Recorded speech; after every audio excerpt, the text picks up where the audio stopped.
bem com vocês? Por aqui tudo ótimo. E olha, vou falar o meu testemunho. O outro vídeo que eu gravei foi contando como é ser um consagrado. Esse é o meu testemunho de consagrado. Então, meu testemunho de consagrado é assim. Eu estava rezando, estava um acampamento, né? Um acampamento aqui na minha cidade, estava rezando. Aí me veio a imagem de Nossa Senhora das Graças, que eu sou consagrado. Foi a imagem de Nossa Senhora das Graças. Aí veio e eu lá rezando. Aí de repente veio consagração. Eu, beleza. No outro dia foi mais engraçado ainda, que foi assim.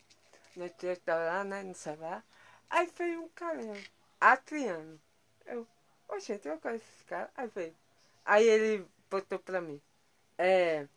E aí, você já achou a Queen pra ser seu padrinho e seu madrinha?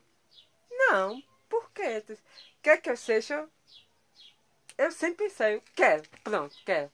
Aí eu fui lá, eu li o tratado, consagrei, é muito bom, consagrei. Menino, foi tudo ótimo. Foi assim, foi rápido, porque eu estava no meio do livro, 2 dias antes, eu tinha que ler os 2 dias, a, met a outra metade, o resto do livro, 2 dias só. E eu sem parar. Eu li sem parar. Eu li.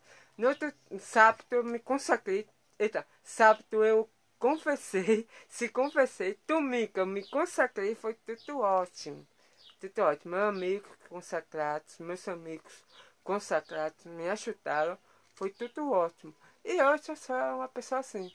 Tripulação vem a mil, vem em dobro. Mas hoje eu sou uma pessoa consagrada a Deus e a Nossa Senhora. E sou livre, sou. Então, tchauzinho. E esse, ó. Não se esqueça de curtir e comentar e se inscrever. Então, tchauzinho e fui. Tchau!